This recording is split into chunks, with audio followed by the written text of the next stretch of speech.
from Eskom. And just to thank Mr. Conrad, who was here before in the position that Becky is holding. I think he's done excellent work in ensuring that we continue to protect the South African economy, even under extremely difficult situation. I think he was good at the work that he was doing. So I really want to say on behalf of Cabinet, we want to express our appreciation.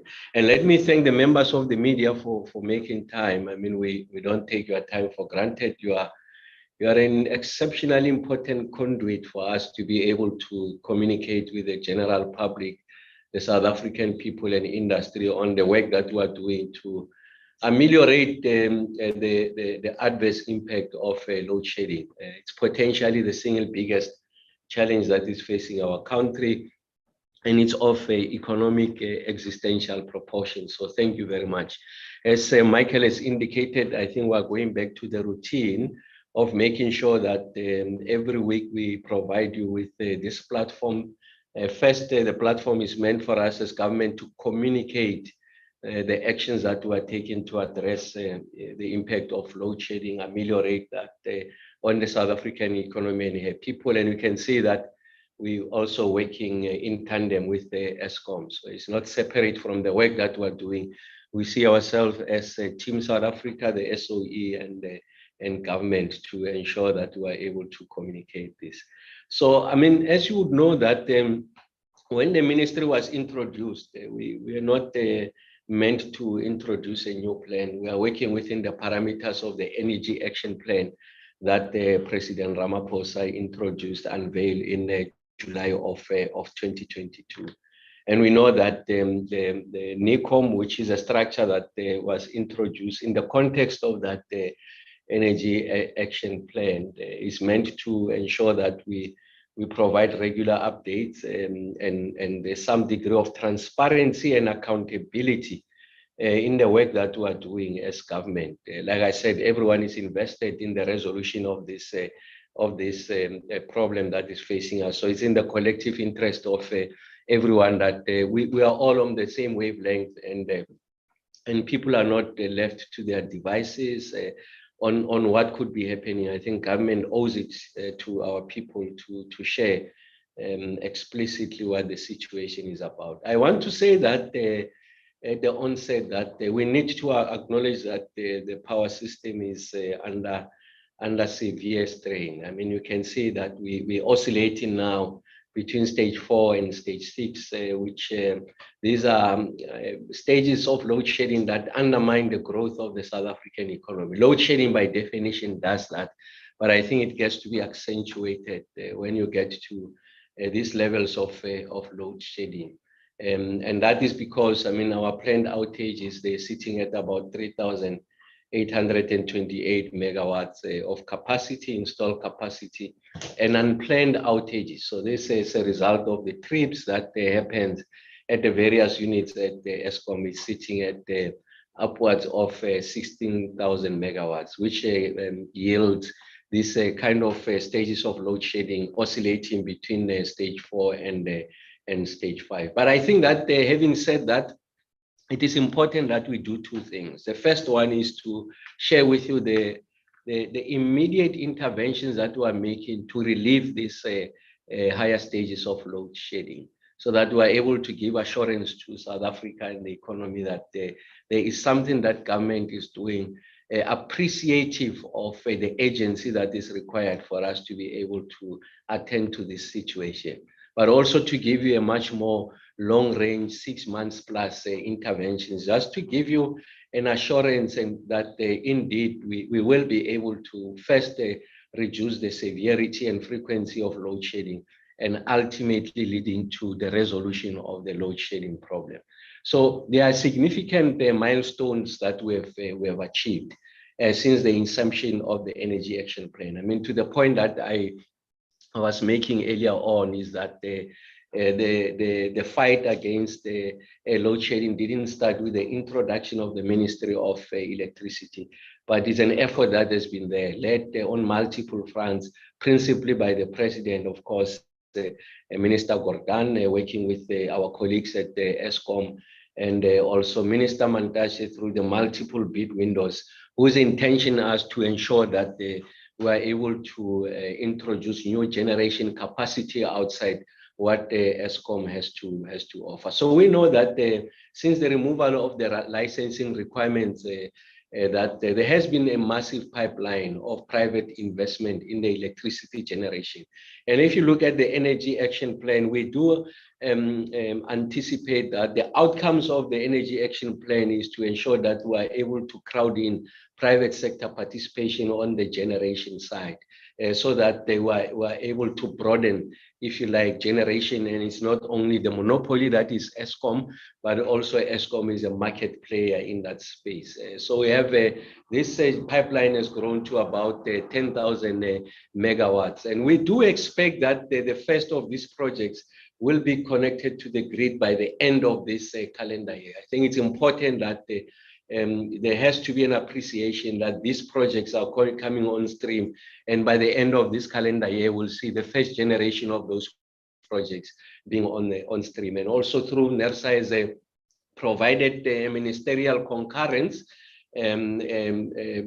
with regards to a concurrence to the ministerial determination of 14,771 megawatts of new generation capacity. And this will be coming from renewable energy sources, wind, solar, but more significantly now we're introducing battery storage, so that as we provide and roll out these renewable energy sources, they best approximate base load conditions by ensuring that there's battery storage. And this is consistent with the articulation of the Energy Integrated Resource Plan of 2019. The Minister of Finance has introduced a set of incentive for rooftop solar solution installation by households. And we're beginning to see, as I speak to you, evidence of people taking up this opportunity. We can see from the customs and registration data that, of course, we don't have sufficient manufacturing capacity in the country, and a lot of these panels are drawn in from outside. And one of the things that we will be doing, I think, as a ministry working with NECOM, is to ensure that over a period of time, we're able to create a manufacturing capacity in the country, if you like, expand our industrial footprint, so that we're able to benefit from these incentives, that we don't just rely on imports. And in the course of doing that, of course, we're going to be able to absorb the employment, and of course, we'll be able to address the challenge of unemployment, but also broaden the industrial base. So the point I'm making is that there's an opportunity also in this crisis. And then we're also working with National Treasury is to addressing and introducing, if you like, a loan guarantee scheme, because we know that small scale businesses, SMMEs, are finding very difficult to operate, and they don't have the upfront capital cost to do the kind of capital financing to benefit from the rollout of rooftop solar. So we're working on those facilities to make sure that you open up this space and you allow also SMMEs to benefit. And then we know that now the Minister of Finance has introduced that 254 fiscal relief to Eskom, and which makes it possible for Eskom to engage in a major capital investment. So part of the problem that has been confronting us in undermining our ability to ensure that we are able to improve the energy availability factor was the constraint on the Eskom balance sheet, and in our inability, the inability of Eskom to make the necessary investments to improve the energy availability factor. And Becky there and the team, they are hard at it, making sure that we are able to make these investments and improve the performance. And this is on the back of that fiscal relief that has been made possible by National Treasury. Minister Gordhan is working very hard, flat out, on the introduction of, if you like, the transmission company. You know that we're introducing significant reform. First, it's about those three entities, generation, transmission, and distribution, and we are making significant progress. The critical milestones have been achieved in that regard, and we are confident that we should be in a position very shortly to appoint the board to operationalize the transmission entity. Minister Godan is a principal champion there. And then on the bid windows, Minister Mantashe, of course, is a custodian of the bid windows, is the one who goes out consistent with the parameters of the integrated resource plan. So now we can see that the 6 projects from bid window 5 have reached a financial close and are in construction as we speak now. With a further 7 projects from the same bid window, and 6 projects from bid window 6 currently on track to reach a financial close ASAP. And these they give us a combined 2,800 megawatts, and we are confident that this project will begin to connect to the grid by 2024. One of the lessons that we have learned from the bid windows is the need for us to expand and strengthen grid capacity and to match, if you like, the location of this renewable energy project to areas that have got grid capacity, so that we are able to evacuate the electrons as and when they are available. So that's a lesson we've drawn from those bid windows, and we find that there's going to be an elegant exercise of matching of these projects with grid capacity. We're going out now, proposals are due in response to the battery storage request for proposal. This should be early by 2023, which is likely going to give us a further 513 megawatts. So battery storage, very important in ensuring that the excess capacity that we generate from renewables gets to charge the batteries, give us storage capacity as and when we reach the peaks, when some of the solar PVs are not available, we draw the energy from battery storage, and in that way we should be able to mitigate against load shedding. And then Eskom is finalizing contracting close to 400 megawatts of energy through the standard offer and emergency generating programs, and with the 100 megawatts already added to the grid from Kelvin Power Station in Joburg. So the point we're making is that there has to be some degree of agency. You can see some of these projects that they have announced, they're only connecting end of the financial year, calendar year, I'm sorry, some of them next year, but we need to move with speed and address the issue that constitute an emergency as I speak to you, so that we are able to protect if you like, the South African economy and ensure that we are able to get people into jobs and the aspirations of growing the economy are not fatally harmed. I must say that we're also making progress in relation to retaining the 3 units at Kusile. As you know, the timelines that Eskom has shared with us is that those 3 units, the unit 1, 2, 3, that were discontinued as a result of the structural integrity, the compromised structural integrity of the chimney at Kusile. Those units should be back by December of this year, and that's 2,100 megawatts. We're working very closely to return Unit 4 in Medupi that was taken out in August of 2021.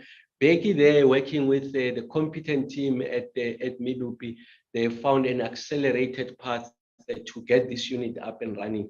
And with those initiatives, we think that we should be getting that unit much earlier than expected. And of course, we continue to work on Unit 1 in Quebec, make sure that we don't extend the delays. We're able to get back that 980 megawatt to ensure that we were able to address the situation. Of course, colleagues, I did start by saying that the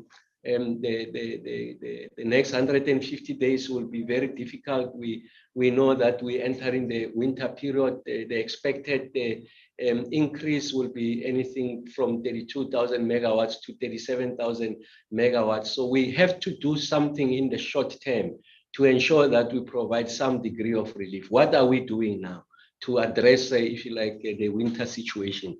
just to lift a few. The first one is the work on improving the energy availability factor, if you like, the efficiency of the Eskom power station is continuous. And we think confident that we're going to begin to see these improvements.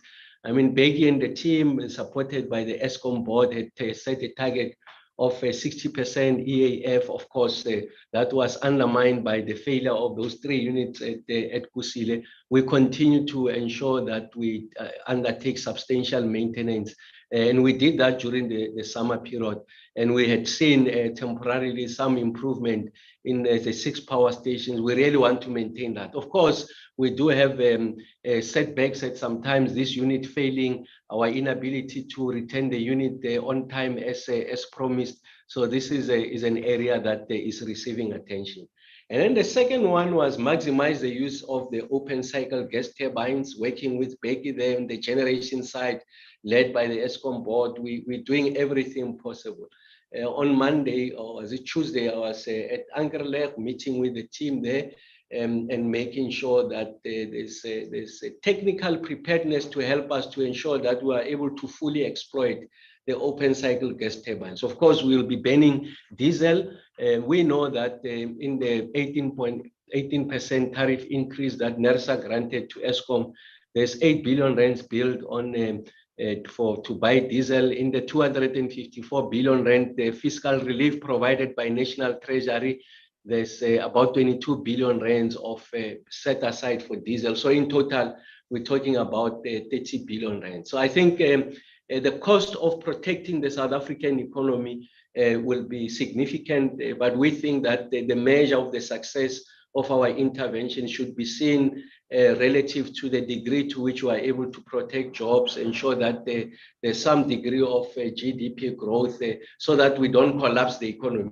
And I think that's what we are trying to do now. And then the third area in relation to immediate intervention is to scale up our work on demand side management. So we know that there's significant potential there, especially at the household level. Eskom ran a very successful campaign in 2010. They were able to save about 3,000 megawatts. So in the current parlance, that will be 3 stages of load shedding.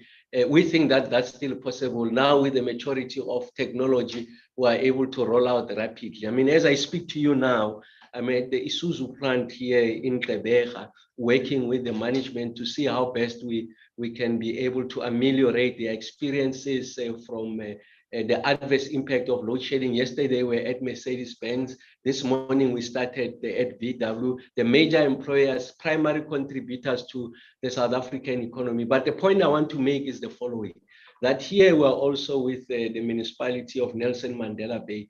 They were able to illustrate that with the introduction of demand side intervention, switching off the geysers, they were able to save about 30 megawatts. So you can imagine if they were to expand to penetrate other areas of Gqeberha and were able to do it on a national scale, those are immediate benefits. And if you come to think of it, the contribution of consumption of the households in Gqeberha is insignificant compared to the proportion of consumption of the households in our major metropolitan centers of Tshwane, Johannesburg, Ekurhuleni, Cape Town, and eThekwini. So that's the point that we're making. So working with National Treasury, NECOM will be making proposals on how we can help to ensure that we introduce facilities to help us to ramp up. Of course, you'll not be able to install 8 million of these things. I mean, if you look at the conservative, we've got about 8 million geysers. We're not suggesting you'll achieve that now through this window of 150 days of winter, but it's going to be an ongoing program rollout to make sure that we're able to achieve. And then the other thing, just more on the long term, of course, not just long-term, but also immediate resource mobilization fund, working with the private sector. We are getting the necessary expertise. They will be embedded with Becky there. Becky will determine, working with Rudy at NECOM, ourselves, to see which power stations can we deploy these experts to help us to resolve this problem. I think there is nothing that can replace experience, expertise, people who have done it before, and Beck is very receptive to that, and we're working exceptionally well to achieve that. And then there are issues on accelerating the procurement of new generation capacity, like I said, wind, solar, gas, and battery storage.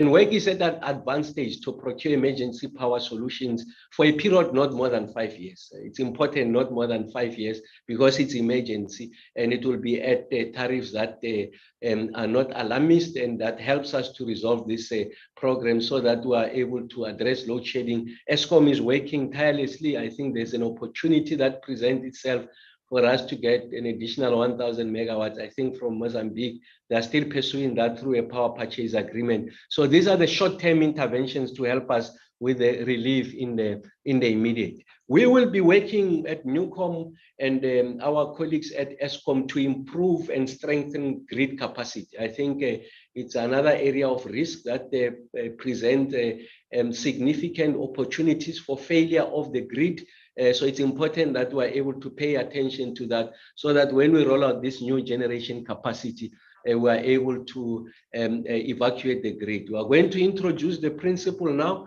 you must use it or lose it. So there are other private sector developers who have got grid access. They've taken an inordinate amount of time to access that, to construct this project and evacuate the electrons. And yet on the queue, there are good quality projects that are financed, they've got PPAs, and yet they are waiting on the queue to get grid access. So we'll be placing conditionalities. If you don't exercise that right to access the grid, it's not yours permanently, because that comes at great cost to the South African economy. So we're going to make sure that those that are ready, prepared, and are able to unleash these electrons on the grid, they get that opportunity. So I thought that in a nutshell, Michael, I must just share with our media colleagues around the actions that we're doing. Just to emphasize, now we are in the Eastern Cape, working with the automotive sector that contributes about 4.9% to South Africa's GDP, the major employer and anchor of the economy of the Eastern Cape. We are working with them on the winter plan intervention so that production continues. And we'll be doing the ones Toyota in KZN and the ones in Gauteng. We are confident about some degree of relief, but we are confident that beyond the winter period, we'll see that the intervention more enduring, more sustainable, and ultimately we should be able to address load shedding. Thanks, Michael. Thank you very kindly, Minister. Very helpful and very nice broad strokes. Without further ado, I'm going to ask Sis Peliswe if she'll just pick up the short slide of Becky, and I'd like Becky to tell us a little bit more. You heard Minister referring to the week we've had and the oscillations between 4 and 5. Let's give it over to Mr. Nxumalo and just give us a taste of that, please, Becky, so we get a sense of some of the detail. Thank you very much.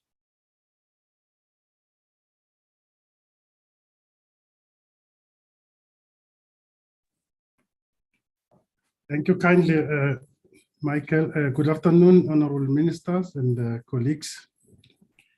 Thank you, Minister, for that broad outline. Colleagues, I will just share with you in terms of some of the building blocks to deal with the current challenges that we are facing as Eskom and mostly within the generation space. I think the plan for this year that has been approved now by also the shareholder and the board is really to try and get the EAF end of this financial year to 60%. We have ended the year at 56%, and the biggest hurdle for us on that was the failure of the units at Kusile that the minister has referred to. But we are working hard to return those units by the end of this year. That will give us that 2,100 megawatts back. So that is the biggest issue. And another thing that I would like to share this year as well, this winter, we're also going through this winter without a unit at Quebec, which is something that is first for us in generation. But it's also the commitment that we have to deal with the issues of long-term operation of Koeberg Power Station. So we've got about 3,000 megawatts that are currently off, which makes this winter extremely difficult to deal with. But we are working hard with all the support that we are getting from the ministers and also from all the other stakeholders that have been brought through NICOM. They are really assisting us to really try to minimize the impact here. I think this slide is not new to the public. It's something that we've been shared, part of the 6 stations that we are focusing on. I'm pleased to report that we are seeing some good improvement, especially at Majuba and Duva power stations. Kusile, we will only see the improvement towards the end of the year as well. And then Tutuga still continues to be part of the issues, but I must also report that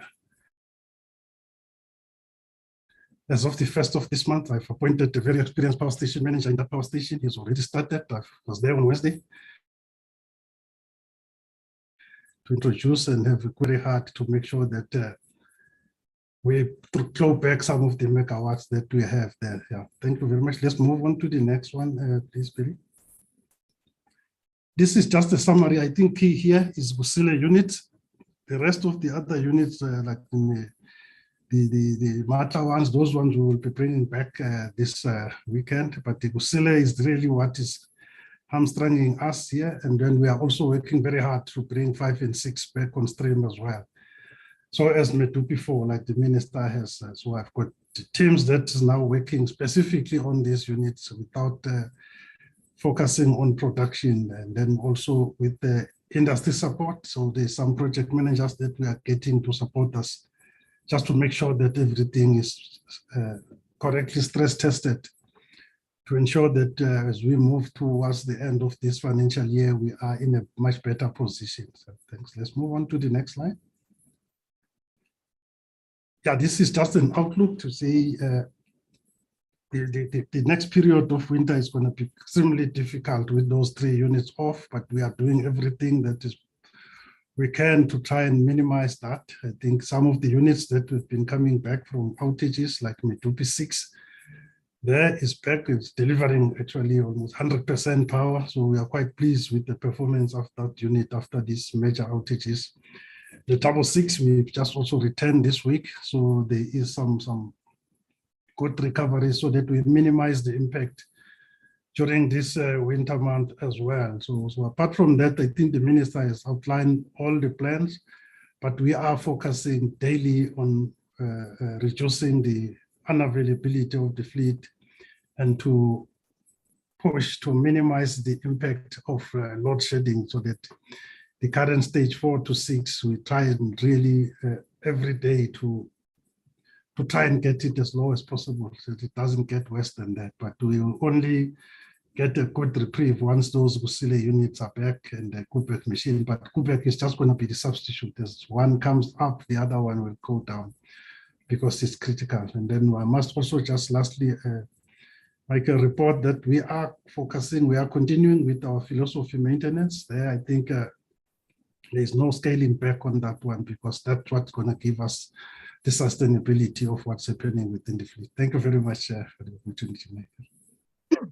Thank you very much, Beggy, and we wish you all the strength in this assignment. And obviously, it was a very quick synopsis, no need for specific detail today. Obviously, if individual members of the media have particular questions about plants or a particular place, you'll come with the questions.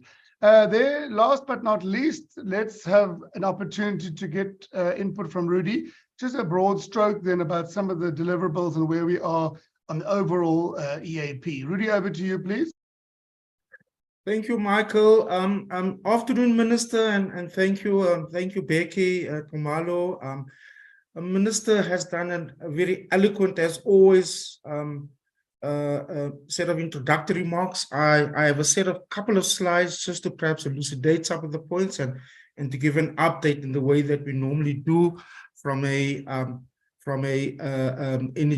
National Energy Action, National Energy Crisis Committee point of view. So I'll go quite quickly through it.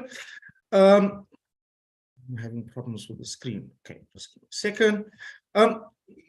Colleagues and members from the media, what we have started doing is that there's always been questions asked. We've developed this plan. A lot of the work that the minister has spoken to, including the work that he's been doing specifically on trying to get a good handle of us understanding what's happening at power stations. We have now, in the last few months, developed key performance indicators, and the key performance indicators are largely to track and to understand whether what we are doing is providing an impact on the changes in that. And there are 3 quick performance indicators, and we think that's important. Firstly, what we have done is to notice that when there is weekend load shedding, right, there's quite a bit of high levels of load shedding for the rest of the week. So what we've done is to look at the 3-month moving average of weekend load shedding. And if weekend load shedding is low, what we do see is that the ability of supply becomes much better during the week. And of course, similarly, when it's not high, when it's high levels of weekend load shedding, we see a relatively poor state of supply during the course of the week. This just gives a quick paints a quick picture, and comparatively does this so between the different years. As you can see, one compares to 21, 22, and 2022. Sorry, 20, 21, 2020, 23. You look at the top part of the orange graph, you can see that we've had quite significantly amounts of weekend load shedding. Dipped quite slightly during the parts of February to March, and then slightly seen an uptick between March and April. Some of that data will, of course, come through from April as May, as that has been quite significant. It's an important indicator, and it does help us to be able to track to see what we are doing around addressing load shedding. The second one, which is a common one, which generally used, is the operating reserve margin. Generally speaking, Eskom used to have reserve, and the reserve margin is really the buffer, right?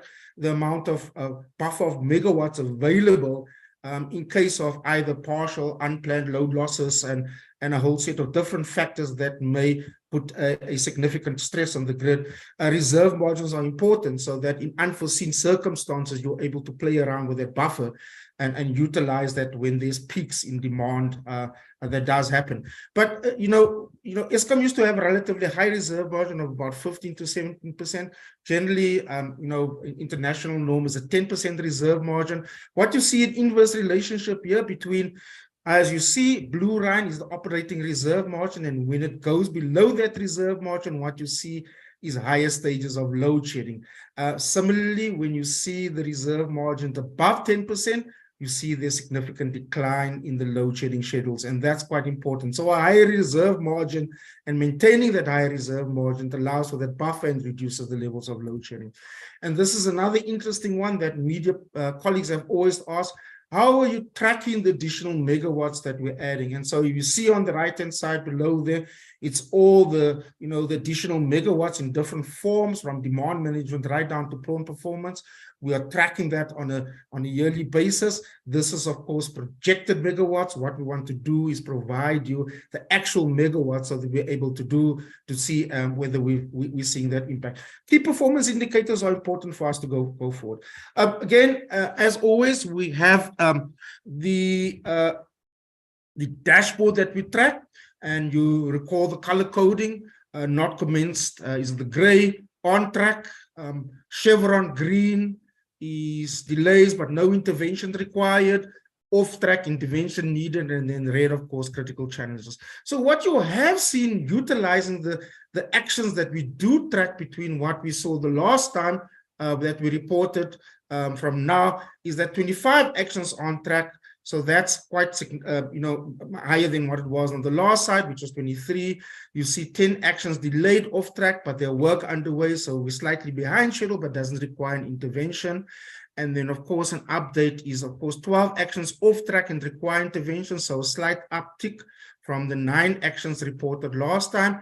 And of course, inversely, what we see is 1 actions facing critical challenges versus 4 actions that have faced critical challenges. That 1 action is, of course, related to the energy availability factor of a target of 75%. And that, of course, is something that the minister has been trying to address, and how we try and deal with it in the short term versus what we see 3 or 4 years from now. There's, of course, a detailed a level of reporting on each and every one of them.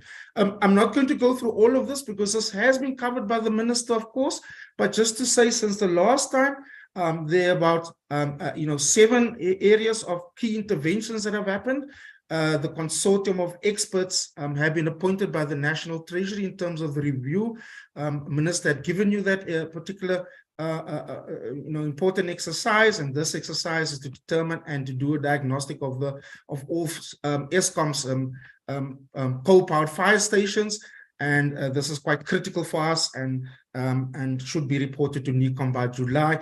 Of course, Minister is quite actively involved in ensuring that that technical expertise is moved along. We've also had the public, the publishing of the net billing framework, which outlines the proposed tariff for methodology and export credits for net billing. And this is quite important to accelerate small-scale embedded generation and a whole set of incentives that are there. NERSA has published that. Minister has indicated the additional work from the Southern African region, both from the power pool and from Kohorabasa. This is quite important, and I won't cover that. We've also had the notice that has been gazetted to exclude solar PV and battery storage facilities from EIAs in low and medium environmental sensitivity. Recall, we've raised this, and the Department of Environmental Affairs, of course, published and gazetted this particular section that will significantly reduce timeframes, but not impact on the environment, given where this sets of investments are going to take place. Minister had also indicated on the 24th of April, we had a demand management in Daba, and this is where Eskom had launched its distribution demand management program. Part of this is what Minister had referred to, quite significant performance contracts will be introduced to incentivize a whole set of different users, energy-intensive users, mid-merit customers, households. We will be looking at launching this with Minister and President as part of the winter campaign. And then, of course, additional work streams have been established, one to look at distribution and transmission. Transmission in particular, as the Minister had said, the grid-constrained environment, and in particular what the GE for transmission, Segamotsa, is working with his team quite hard at looking at expediting a number of projects, given that you still have to implement the transmission development plan. There are plans to look at 25 priority projects that could add over 12,000 megawatts of new capacity to the transmission network. The team is working pretty hard to be able to ensure that we do get those megawatts on the grid and they can be dispatched across the network, and of course we are able to see that benefit going forward. When Minister had spoken about the private sector embedded generation projects, this was just, we tracked from our side, as Minister said, about 10 gigawatts of private sector embedded generations, and we just show from a data point of view what NERSA looks at in terms of registration. And registration is generally the last phase of a project before they get to financial close, and that's quite important. And as you can see, you see some significant and exponential growth in the first quarter of this year, very flat in the previous 2 years. And then, of course, as we introduce that Schedule 2 change, you see in quarter 2, 2022, 446 registered number of megawatts, and so it has.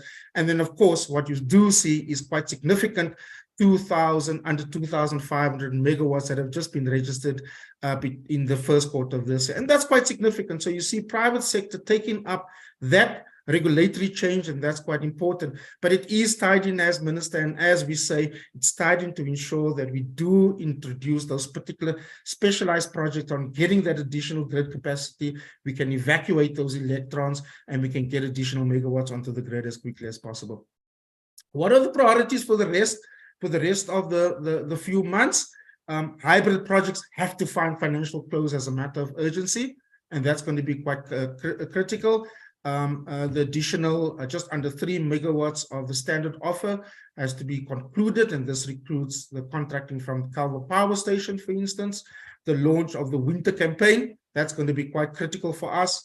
As you can see, residential households consume 25% of electricity and contribute 35% of peak demand.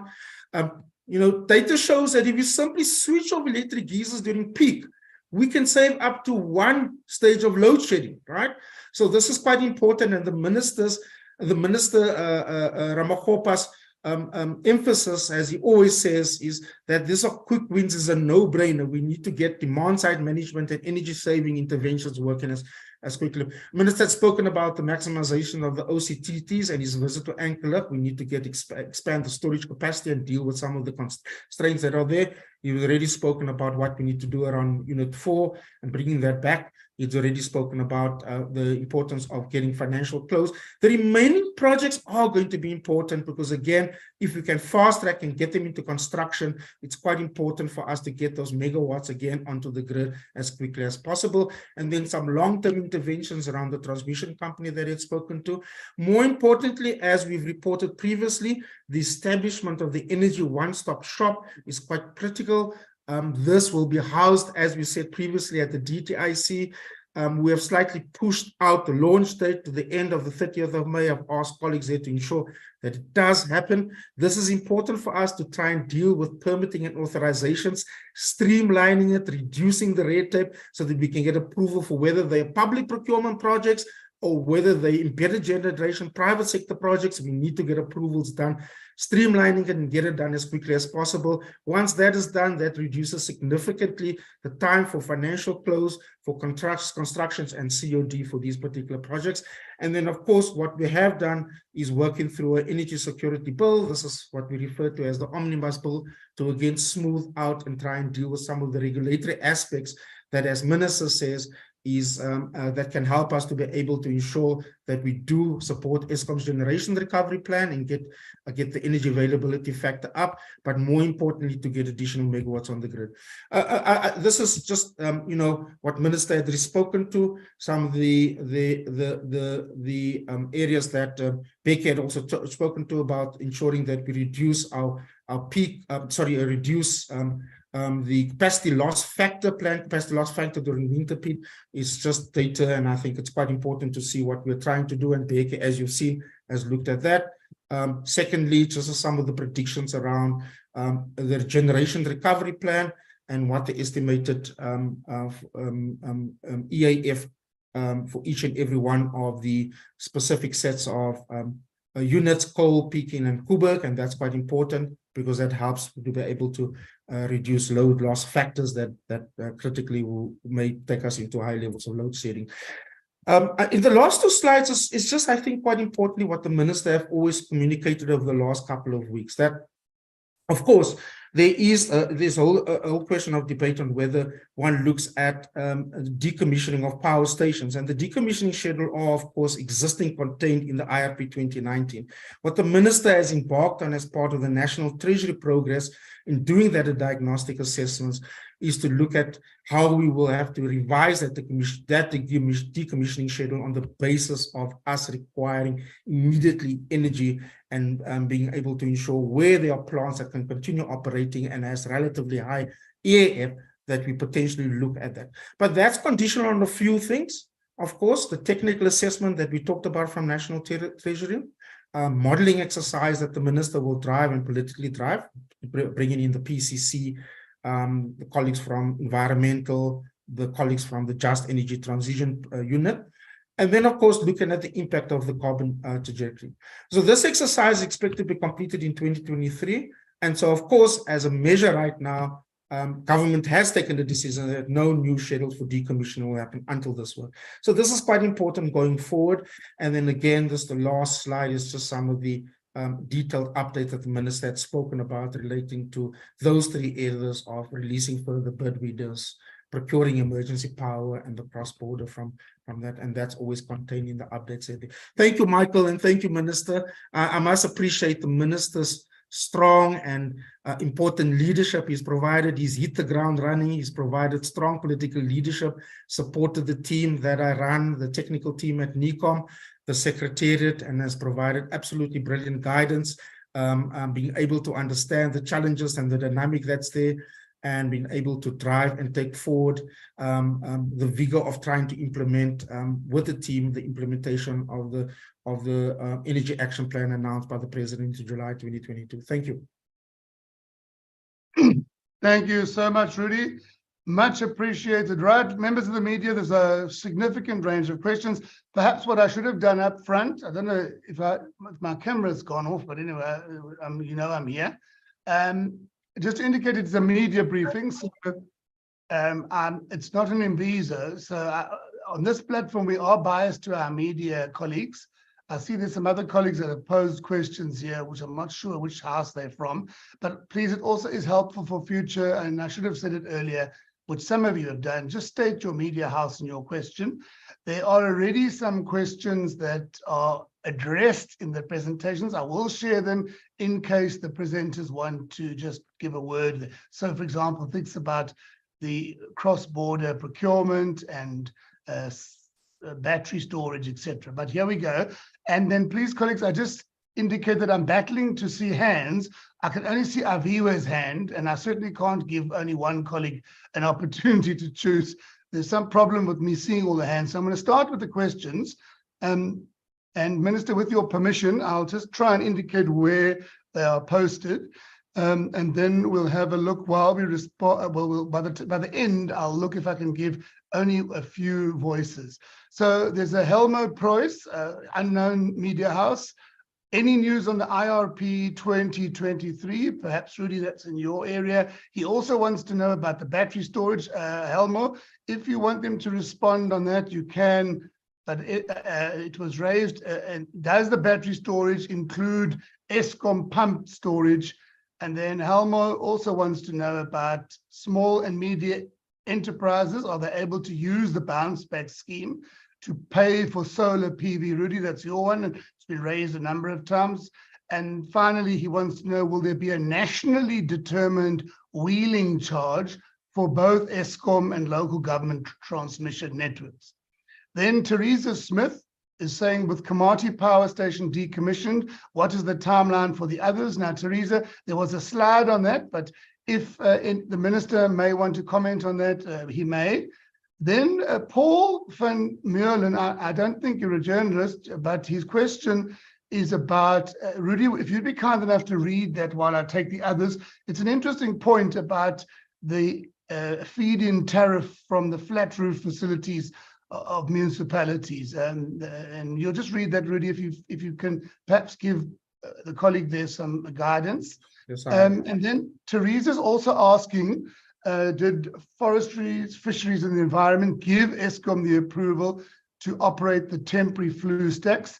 Eskom gave the exemption to make the application, but has it been approved? To the best of my knowledge, it was approved, but Beggy can field that one. And the issue of diesel storage from Helma, remember we've been discussing the issue of diesel storage for the open gas terminals. How much space do we have?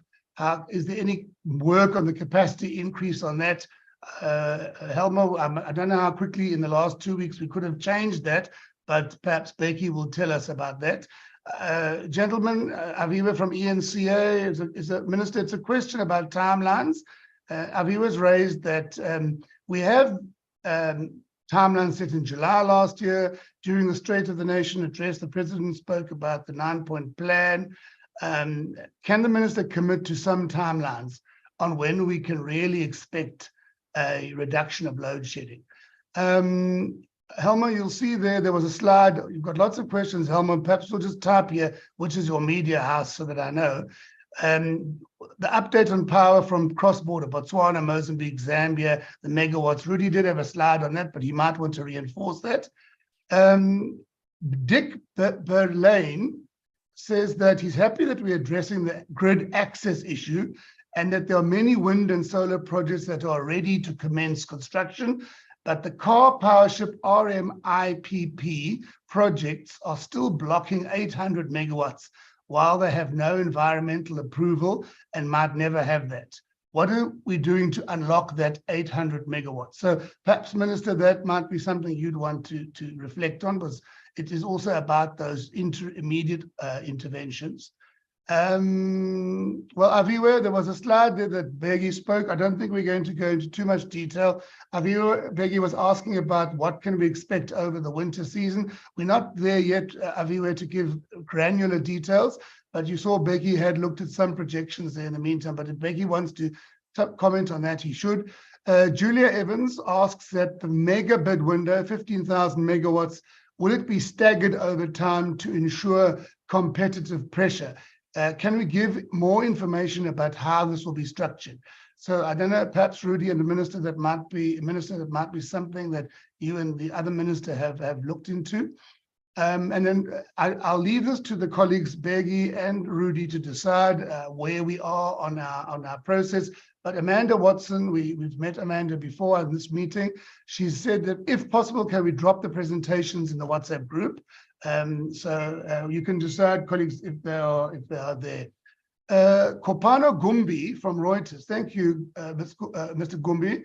To Mr. Ntomalo, please can you outline, Bheki, the load shedding outlook? Again, it's the winter season and the scenarios constant 6 or higher. So Kopano, I'm going to say that Bheki might touch on that, but we're not going to go in great detail because we are still working on a bit of that stuff.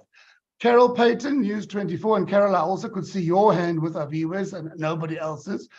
Could the minister please expand on the options about the emergency procurement? Is this 1,000 megawatts from Mozambique from a power ship? If not, is this a possible remedy that regulatory problems in South Africa? So Carol's saying that maybe we can park a power ship somewhere else. Is that an option? So basically we're trying to get to what are the immediate options. And her second question is on the extension of the life of coal power stations. What extent do you think regulations around minimum emissions will be a stumbling block? Now, Carol, I know the minister will be able to speak very candidly on that because he's very clear on that one.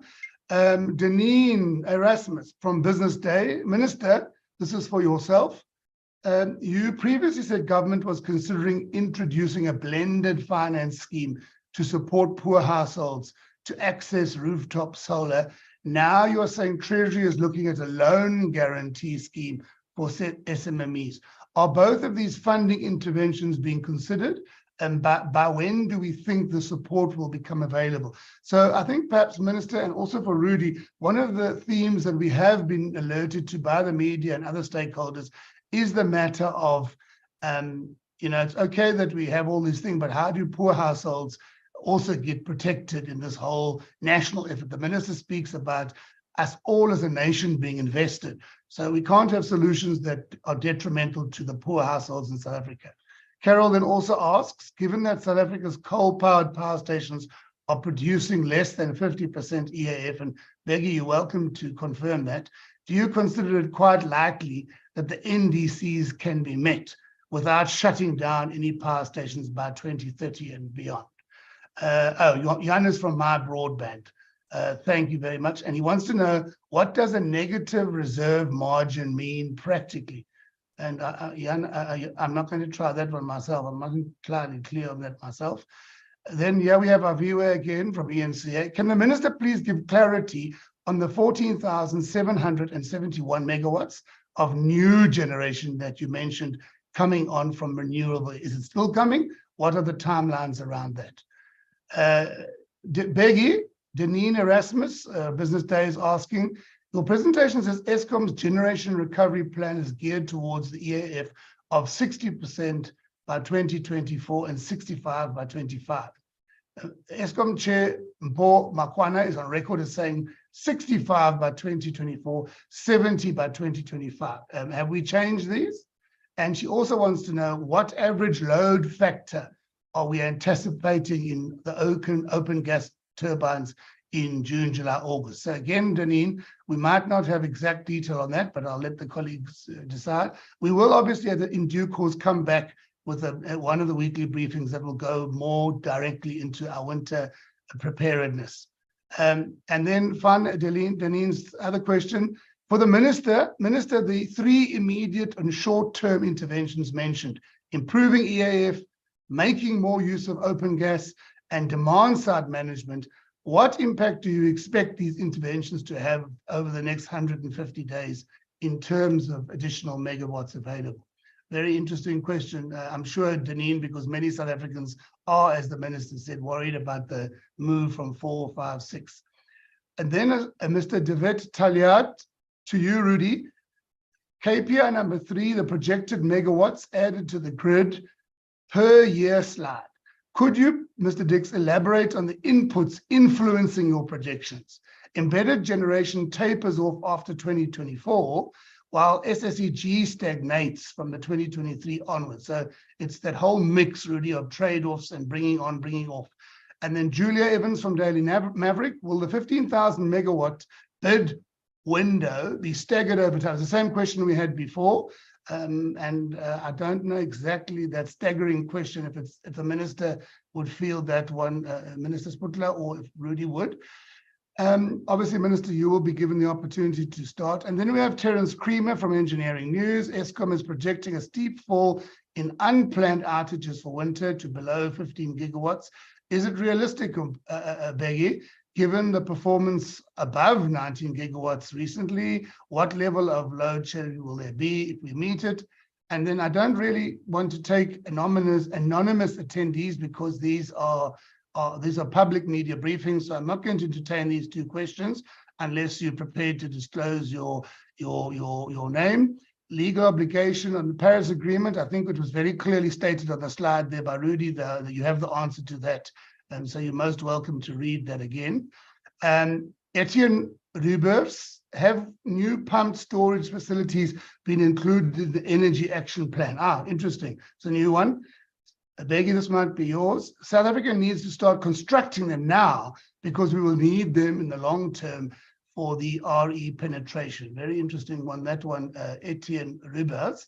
Now, I'm not going to take the anonymous person who's asking about all the climate change things, because I think we're clear on that, but the minister may want to reflect on that.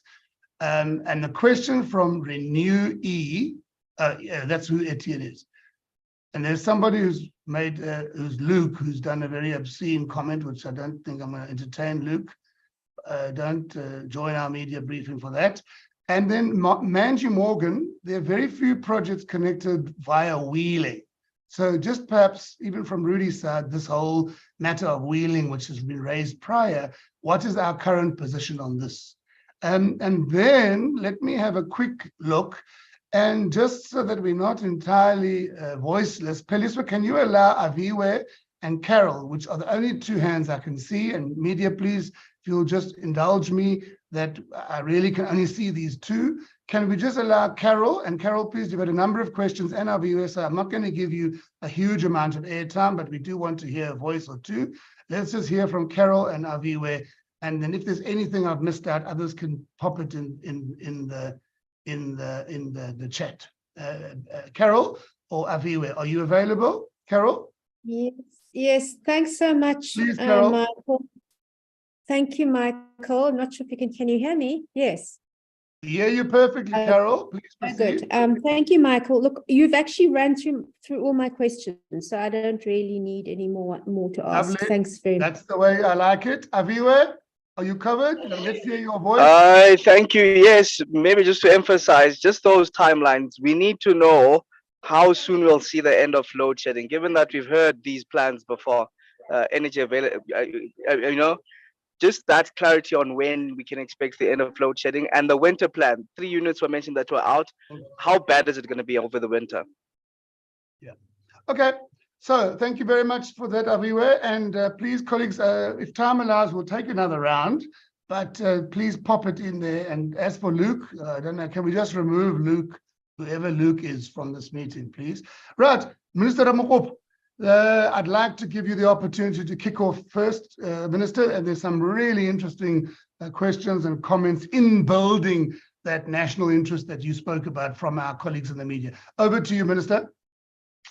Thank you very much, Michael, for facilitating the Q&A, and just to thank the colleagues from the media houses for the great questions that you are asking.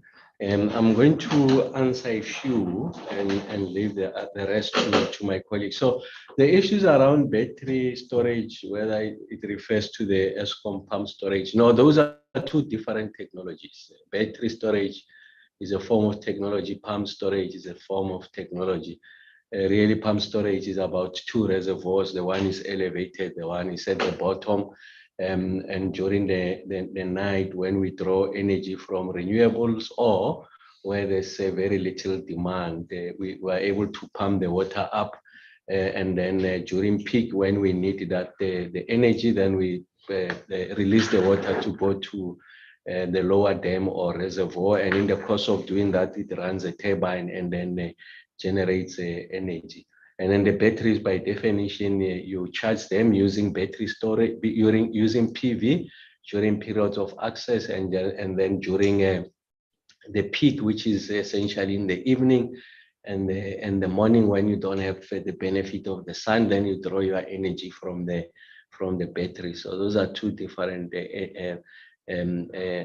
energy sources or technologies rather. So it doesn't refer battery, it doesn't refer to Eskom pump storage. And then yes, there's a question related to that. I think you are absolutely correct. I'm sorry, I missed the name on the need for us to construct a pump storage. I know that there's a pump storage facility that can be built in the area of Dubatse. All the licensing has been done. And it's absolutely right. The person who asked the question, there's long lead times for the construction of pump storage.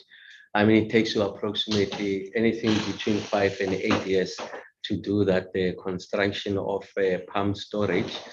But the unit cost of megawatt production is about 30 million compared to battery, which is 50 million.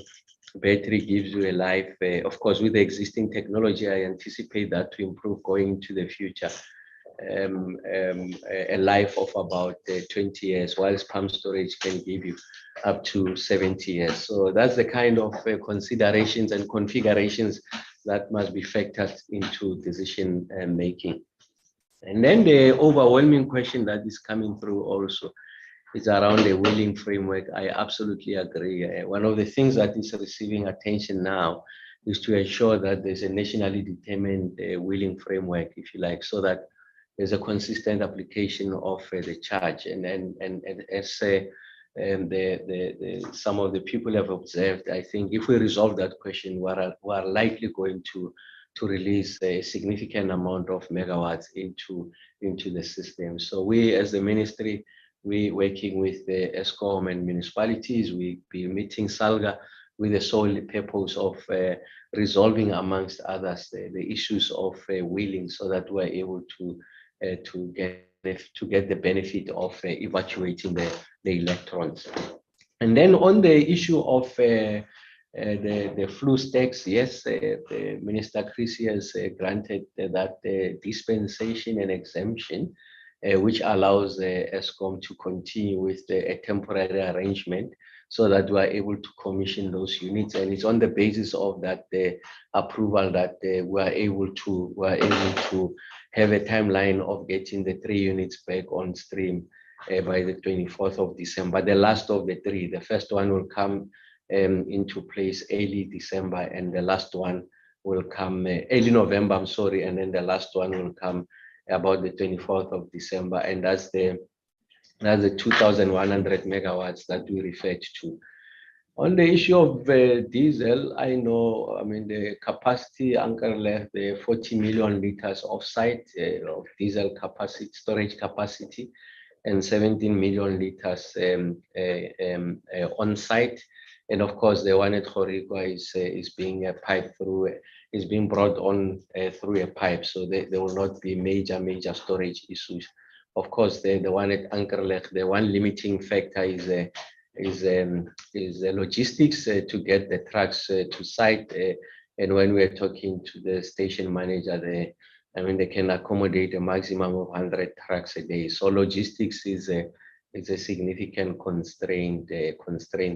And yes, 2016, 18 to 16, these units were on load about 21% of the time. And as I speak to you, they are on load on average 11.5% of the time. So there's scope for us to improve that. Of course, we have to address the issues of funding, and I did speak to the kind of funding that is available. And then on the mega bid window, yes. So all we are saying is that you are introducing certainty to the market, or if you like, a rolling bid window. But I do agree with the question that there has to be a competitive pressure, so that it's not just open-ended. Although you have a commitment of a mega bid window, but you can still shape it in a manner that you release it through chunks to ensure that there's competitive bidding. So you're absolutely correct. I think it's something that we are applying our minds to, of course, working with the Minister Mantashe and Rudy so that we don't undermine the competitive bidding principle. So I agree with you. You are absolutely correct. I think this one is from Carol, if I'm not mistaken. So the point we're making on the rescheduling of delayed the decommissioning of these power plants. So we had made the case that as we speak now, there's about 3 units at Camden that are meant to go out. If you look at them, they give us 140 megawatt each. So that gives you 420 megawatts that is online to be decommissioned now. And of course, as we speak now, we are short of megawatts. And if you look at Camden, it's consistently within the top 5 performing power stations, referring to those units. So I don't think that it helps us to decommission those that are performing. So what we are saying is that delayed decommissioning. We're doing modeling on what are these impact emissions. We also do modeling on what are those cost implications, and then it will have an impact on you extend their life by what period. But what needs to be emphasized is the following, and I want to be unequivocal about this, is that we will not deviate from our nationally determined contributions, our decarbonization agenda, the net zero path by 2050. I think the revisions is within those timelines. I think it's important that I underscore that, so that when we have this conversation, it's not a binary one. It's not about the deviation from that which we have committed to. I think it's important that we are able to communicate that message. And in fact, we have met with our IPG partners. The IPG is a group of Western countries that had made facilities available through the JET IP program to clarify that position. And myself, Minister Godan, Minister Chris, we had very open, frank discussion. And there's an appreciation from the partners that South Africa needs to have the lights on. And I think the emphasis there was, as we decarbonize within an environment where the lights are on. I also had a follow-up discussion with the German envoy, Mr. Bach, of course, interested German envoy on JET IP in Cape Town early this week, and we repeated the same message, had a long, honest conversation, and I think they also offering technical support to work with us, and there's a great level of appreciation of the situation that is facing South Africa. On the question around the blended financing facility for poor household and the loan scheme for SMMEs, now those are 2 different instruments. So both these instruments seek to do the following. First is that SMMEs are one of the biggest employers in the country, but they are the biggest casualty of load shedding because they are not sitting with the necessary capital to make the upfront investment. So we need to introduce a facility to make it possible for them to continue to operate. So there's a scheme that existed before, and we want to use, if you like, that scheme that proved to be very successful to make sure that we give effect to this. On the household side is that those that they can afford, they've got the right risk profile to raise money through the commercial banks, have got unencumbered cash, they're able to roll that out. But poor households are likely going to be left at the margins. So we are exploring that possibility of a financing facility for the households. Remember that the requirement is that you need to, for you to benefit from the incentive, you must have rolled out or installed the solar PV. Many households can afford to do that. And that's why that facility is important. We are raising this also in the context of the experiences of Vietnam, having rolled out the very solar PV, exactly the same program as we are envisaging, and provided for an incentive through the feed-in tariff. They were able to generate an additional 9,000 megawatts over a period of 12 months. And in the next few weeks, we'll be studying that intensely, meeting with the Vietnamese, including the possibility of going there just to understand how the scheme works so that we learn and unlearn from their mistakes and also successes so that we don't repeat the mistake but consolidate on their successes. Of course, we are going to localize that domesticate their experience so that it takes into account the South African conditions and we're able to accelerate. So the point we're making is that someone has done it before, a developing country. I think that we've got a case to also do it. And that's why we'll be pursuing that and we'll make those results known. And then on the issues of interventions, so the three interventions. So I said the first one is on demand side. I just stated to you what is the potential on demand side. Remember, demand side intervention, especially on solar, on the geysers, household or pumps, if we were to put the devices on your DB box and we're able to have access to all of your appliances. So it relies on the willingness of households to participate. So I can tell you what the potential is, but what the offtake will be is a different conversation. And that's why you're not able to say in exact terms what are those megawatts. But I'm saying to you that the potential could be up to 4,000 megawatts. Here in Gqeberha, with the little interventions they've made, they are saving 30 megawatts. So we can see it's possible, it's happening as we speak. So it's about the aggressiveness of the rollout, the appetite of household to participate. Essentially is a behavioral change, and is going to rely on the South African public households to take on board this solution. And then the other one on the energy availability factor, Becky makes the point that, of course, the intention is to achieve that 65% by next year, I think, if I remember the figures very well. The relationship really is that a 1 percentage point improvement in your energy availability factor is almost equivalent to anything between 450 to 500 megawatts. So if you are to improve by 5 percentage points, you are adding 2,500 megawatts. So you are asking how many are we anticipating? Of course, that the target is stretched over a calendar year, and that's why we're saying we'll do those computations and come back to you and say this is what is possible. So yes, you are absolutely correct. I think what is going to be different as we come to give you this update is to be very explicit and intentional about the targets in both megawatt terms and also the timelines. Like I said, it's something that we are working on it so that we're able to reduce that in megawatt terms, and in that way we're able to say these are the X number of stages we're going to take out. And then on the 14,700 megawatt, I did say that we have gotten NERSA concurrence from it on the ministerial determination. So that's something that will be rolling out quickly to ensure that we were able to achieve the timelines. Mike, I'm going to leave it there as indicated. I'm at Isuzu here, so we're still finalizing our plans with the management of Isuzu. But my colleagues are here more than competent to conclude the question. Perfect. Thanks. Perfect, Minister. Thank you sincerely for outstanding set of information, and we wish you all the best that side, Minister. As we invite, let me invite Beggy next. Beggy, let's hear from you, sir, please.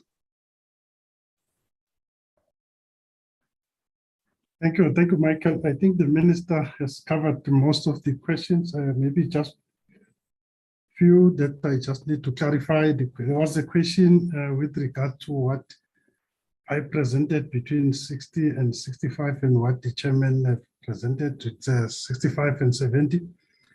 I think there is no difference in that. Let me just explain what I've used. I presented the average for the year. What the chairman shared was that by end of this financial year, we will be at 65. That is the number at March. But the average for the year is going to be 60. So that's the difference. So as the following year, which is 2025. That is the only difference that between the two, but there's no contradiction between the two statements. I think there was also, the Minister have covered adequately the issue of the storage capacity, especially at Ankalef. So the only thing I can touch on, there was a question with regards to the 3 months in winter, which is June, July, August, to say what will be the load factor for our OCGTs. We are looking at about 20%, but currently we are at about 11%, which is the average for the year as well. But that's the numbers. I think the last question I would want to touch on what was raised by Terence in terms of the gigawatts of 19%, while we're talking about 15,000 and less.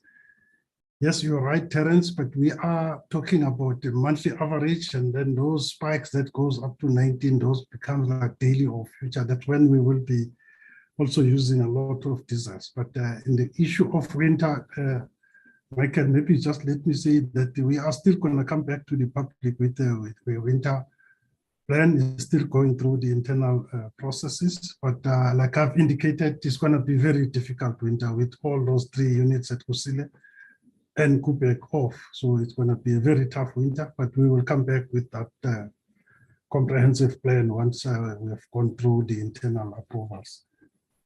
Yeah, not to repeat what the Honorable Minister have said, I think those are the only one I could pick up that I needed me to touch on. Thanks, Michael. Thank you, Becky. Now, colleagues, as I invite Rudy to come and do the sweep, if any of you have a last one that you want to type in the Q&A, please do it, but I'm not going to take a lot because it's quite a time. But as Rudy comes on, colleagues, I really want to make this appeal to members of the media. I mean, obviously, I do understand that, you know, the kinds of reportage and the angles you focus on, but we have done the assessment that if you, I mean, the way you did it with COVID, the way you helped with the promotion of non-pharmaceutical behaviors, the way you assisted in helping clarify when there was a lot of contestation around vaccination, that kind of partnership with our South African media. And by the way, I'm sure we're all proud to see, was it Reporters Without Borders giving us quite a good pat, 10 points up yesterday on the index, and also finding ourselves in that 30% where we have a much better scorecard between ourselves as government and the media. So we are happy with that. Obviously, we can do more, but in that national interest to the media, I really would like to appeal to yourselves for that partnership, whether it's some sort of curated TV show everywhere, or in the print media, maybe we could run some discussions. Radio guys, maybe we can get young people talking about their experiences. But if we can really tighten the demand, it's going to give us a huge opportunity to make this winter less traumatic for all of us. So it's just my appeal. Mr. Baloy, as you know, and Peliswe here from GISAS Media are our point people for yourselves. I'd be very grateful for any suggestions from leadership in the media as to how we can push. We do have content, we've got tips, but at the same time, I think more curated conversations around demand management can help us go further. So without further ado, can I invite Rudy to wrap up those areas of some of the technical elements of the action plan? Quick, Rudy? Michael, and thanks to the minister. Can you hear me? Sorry, I had to switch Rudy. device. Thank you. I had to switch device because of I have an additional schedule of load shedding, unfortunately. Quickly, IRP 2023, I have no firm commitments yet from DMRE, although we've been engaging on some of the criteria and some of the areas of what needs to go into those factors and variables that need to be considered. We'll provide you an update in the next the next comms meeting on when is expected to release the updated IRP. The feed-in tariff debate, I think it's quite important. As the minister said, NECOM is looking at 2 things. Well, we've done 3 things to try and deal with aspects around, the feed-in, wheeling, and net billing. They're all kind of in the same sense, are complex sets of policy documents and provide important guidance for both municipalities, for distributors, right? So there is work currently being done, specifically, as I've said, the net billing framework is already published by NERSA for further comments. NECOM is doing work on the feed-in tariff, and I agree with, I think it's Paul from Vermeulen that talks about that. I mean, the potential, and if it's incentivized correctly, the potential to be able to get significant number of people to dispatch using, a feed-in methodology has a potential for quickly doing that.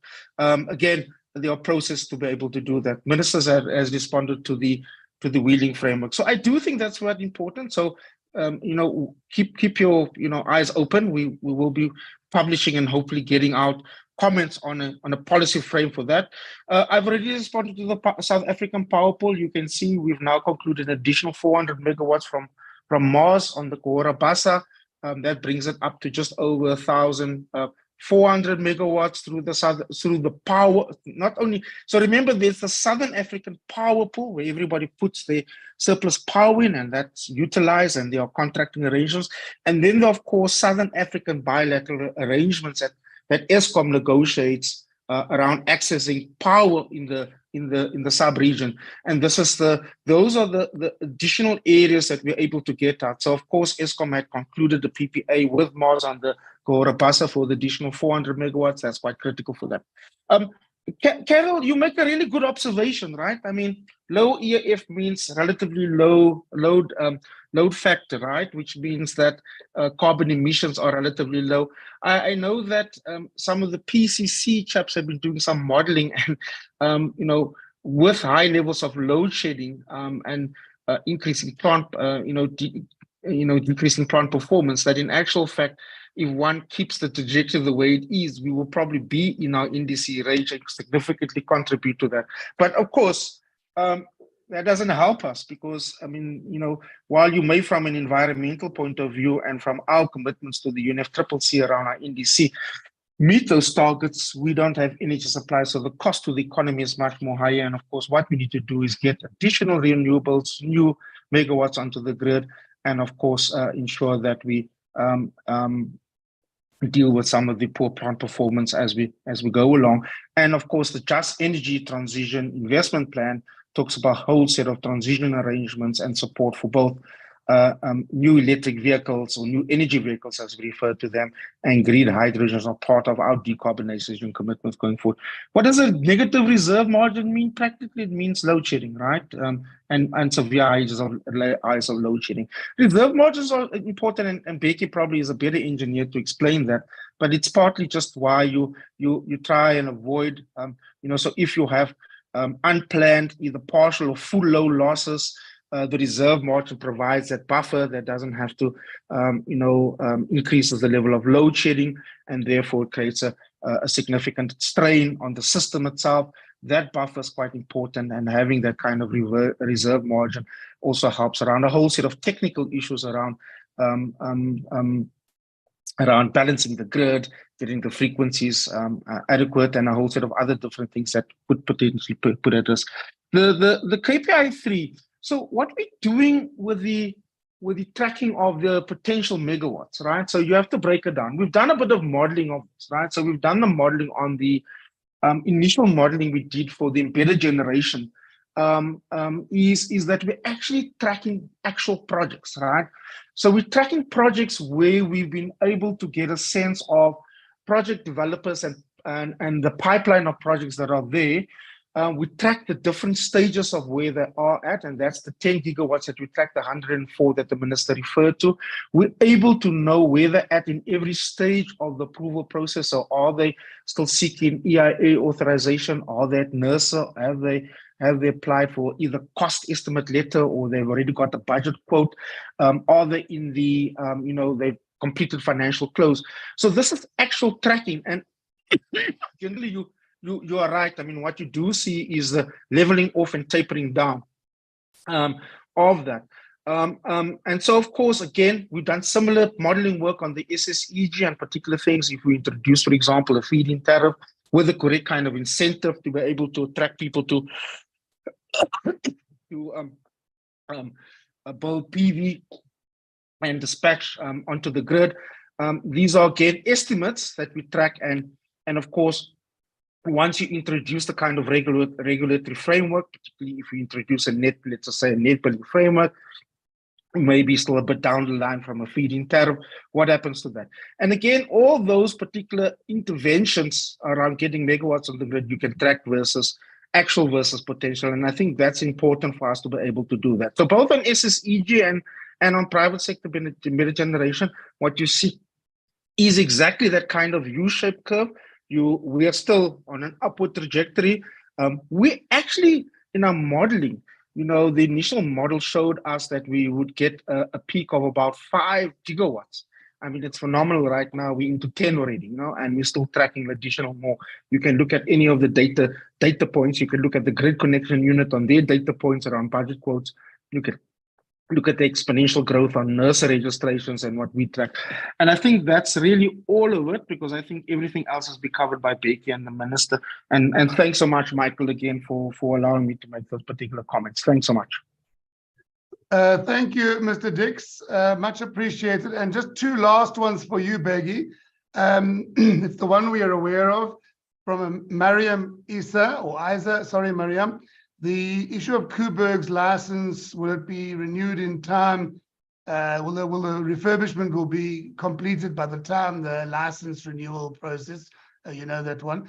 And then also Terence is asking finally that the plan for Eskom to procure 5 years of emergency power. When will the bidding be launched? And what are the technologies envisaged, and how much capacity will be procured? What is the CKW, Terence, I don't know what that means, CKWH cap. I presume my brother from Malo, the engineer, knows what that is. Carol had a follow-up, but I didn't see it typed as yet, and there's a Mokwena Kuluma in here fast. But Beggy, I'm going to ask you to field those last two, and then I'll draw us to a close. Before I do that, colleagues, I do want to also thank, we are emerging with a partnership, as we did have with the COVID, with the NEDLAC, and with the really strong and positive contribution made by business, organized labor, and the community constituency.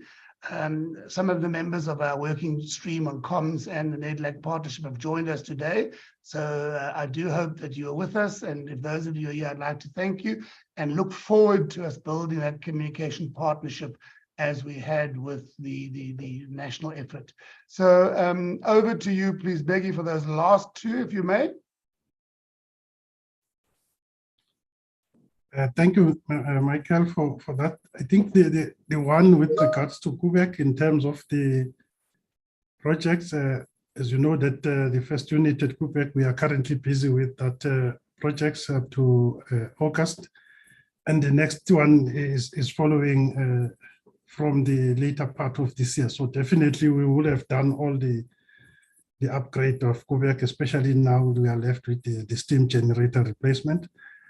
On the last one, on the new bid windows for emergency, I thought my colleagues from transmission are not here. So let's come back, Chair, Michael, with that one, because I don't have those details here now. Thanks. Yeah. In fact, I'm sorry to put you in the corner there. I had thought, Terence, to say to you that maybe that is something we can pick up. I'll ask Mr. Baloy and Peliswa and David to make a note of that. But we do. I can respond. It's going through because I'm sorry. I mean, please do, Rudy. But doesn't see the line of sight from the reporting. But it is in the final stages of broad approval, Terence. Okay. Thanks, Rudy. Right, ladies and gentlemen, we're calling it a day. Obviously, you know where we are. We ever ready, ever available. We've already had a few calls for media interviews from yourselves. And I don't know if my lights just went out, but that's my demand management strategy, because it's only the switch off. Thank you so much for joining us this week. And we really do put energy onto rejoining each week. Each week we can look at different themes. I have not forgotten those members who've asked us to please focus in a bit on the workstream 6, the crime fighting initiative. So we've not forgotten that. We were due just before the cabinet changes to deal with that one, but we will pick it up again. Thank you so much, members of the media, for joining us. I'd like to thank the team of GSAS and the ministry, and particularly my colleagues Rudy Dix and his team for the outstanding work they're doing to keep us as government on our toes. Our media briefing is drawn to a close, again with that appeal that I make. And I'm calling out my broadcasting colleagues, I'm calling out some of the big print storyliners. Let's see what we can do as a nation working to at least help with that first emergency measure of really cutting down what we don't need to use, so that those people who need it can use it. Thank you very much. We will see you next Friday afternoon at 2 o'clock. Enjoy the weekend.